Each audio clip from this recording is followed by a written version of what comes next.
Some actually argue the attack on Israel on October 7th, 2023, never happened.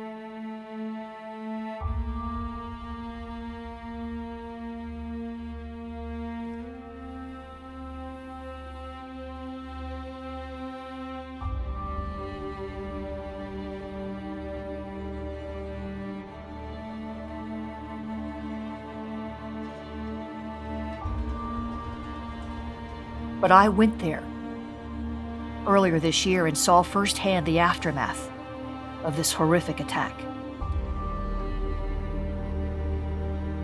It was the first time I'd ever stepped foot into a war zone, and I hope it'll be the last. It's one thing to see it on the news, but it's another thing altogether to walk through the streets and see the destruction up close. It's another thing altogether to talk with the people who experienced the terrors of October 7th. The media only tells part of the story. What I witnessed goes beyond what can be captured in headlines and sound bites. I saw things too gruesome to describe. Pain, suffering, and loss on a scale that words can't convey. I heard stories of survival and heartache that I can't even repeat. In this vlog, I'll take you on a journey through my first day in Israel after the attacks, where I saw the resilience of a people determined to rebuild amidst the rubble of devastation. This is just a glimpse of what I experienced. The reality is much deeper. Please, continue to pray for Israel.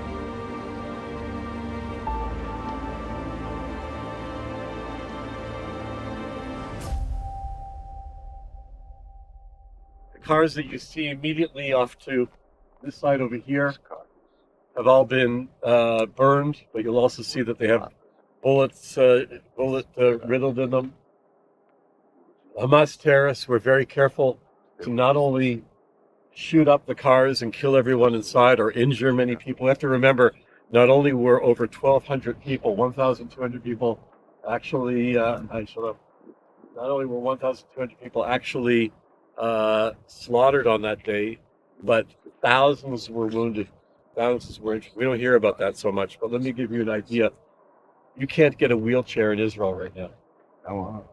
Okay, you can't get a wheelchair. They're all done. They've opened up new hospital wings just to deal with orthopedics. Okay, the number of prosthetics we don't have enough. Okay. I can tell you firsthand of the people who've lost their vision, who've lost their hearing. Okay, so these are the cars that represent the people who were here on October the 7th. The cars behind us were burned by Hamas. It was very important for them, not just to destroy, but also to desecrate. Okay, not only to kill people, but to burn their bodies.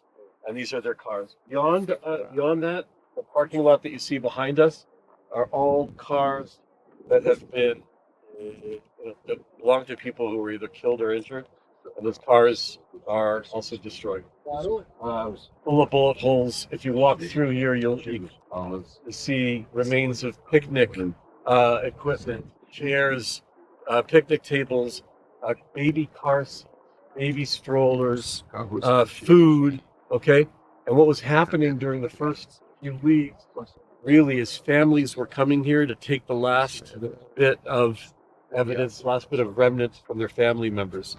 You'll also see the cars are also marked. You'll see different markings on them, different numbers, different levels of authorities have gone through the cars, everything from the police to inspect each car as a crime scene. But also Zaka, which is the organization that looks after the dignity of those who have died, making sure that every piece has been gathered.